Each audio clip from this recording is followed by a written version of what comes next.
Image credit. Screen grab from the video. The world's first stocktake of progress on climate action this year will show that while commitments to stem the crisis are stronger than ever, action remains far off course of the global goals set in Paris in 2015. The news will be worrying, but it also has the potential to catalyze action, as long as countries, investors, businesses, cities, and civil society come together at the UN's COP28 climate conference in the UAE, from the 30th of November to the 12th of December, to ramp up action in line with what the science requires. COP28 is significant because it will focus on the global stocktake, a process created in the Paris Agreement to assess progress towards its goals to reach net zero emissions by mid-century and hold the increase in global warming to 2 degrees Celsius, while pursuing efforts to limit global warming to 1.5 degrees above pre-industrial levels. The UN will publish the results of its review just before the UAE summit. As hosts of the summit, the UAE government and its private sector have a unique opportunity to set an example and lead cross-sector, international coalitions in pursuit of a healthy, resilient zero-emission economy by 2050.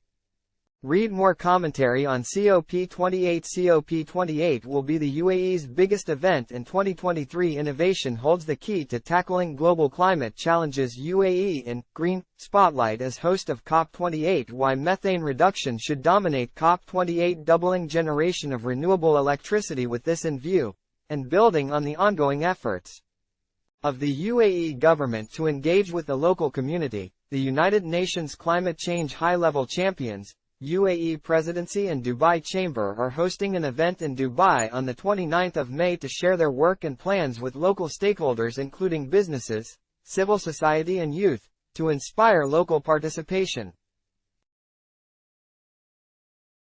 The science shows that reaching net zero emissions by 2050 requires a concerted effort across sectors, countries, businesses and stakeholders to slash emissions by 43% and end the loss of nature by 2030.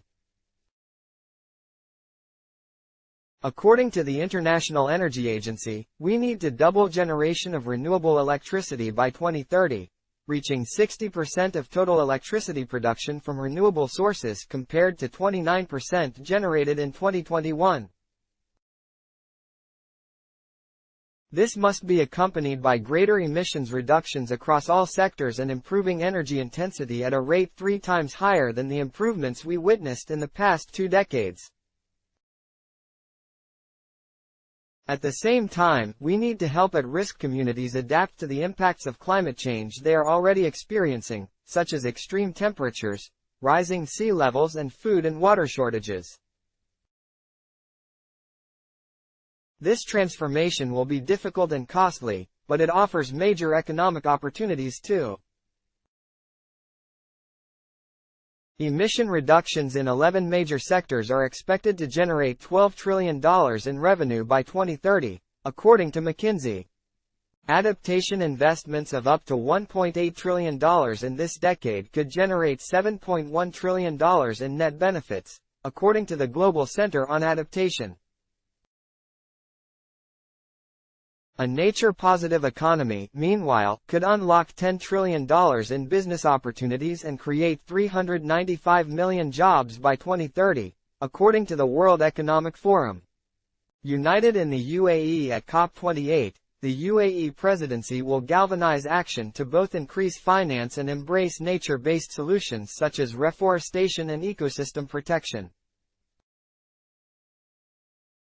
Emerging markets and developing countries will require around $1 trillion per year in external finance by 2030, according to the Grantham Research Institute on Climate Change and the Environment.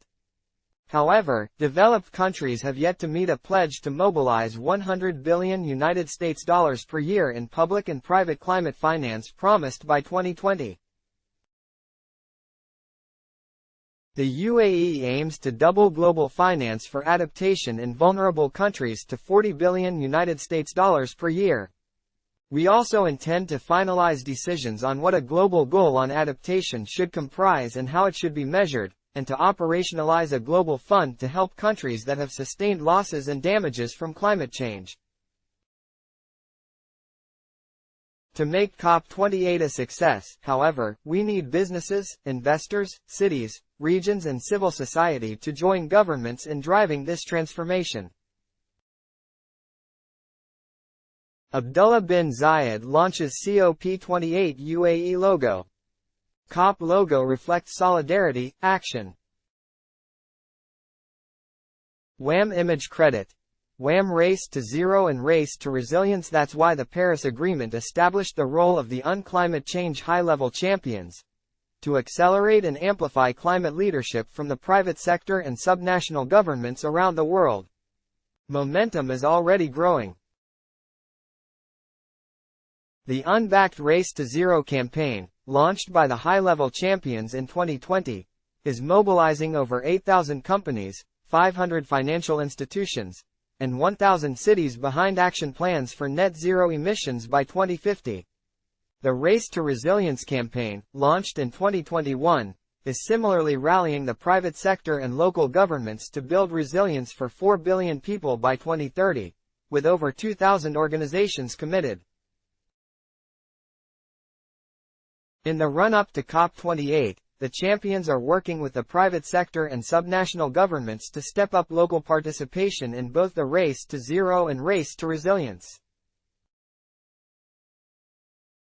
We are also encouraging campaign partners to act on the Sharm el-Sheikh Adaptation Agenda launched at last year's COP27 in Egypt, which set 30 measurable adaptation goals in food and agriculture, water and nature, coastal areas and oceans, human settlements, and infrastructure.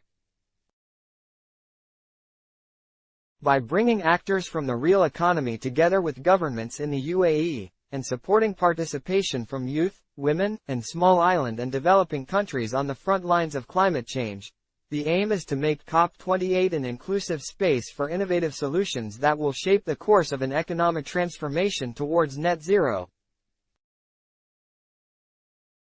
Raisin al-Mubarak is the UN climate change high-level champion for COP28 adblock test. Why?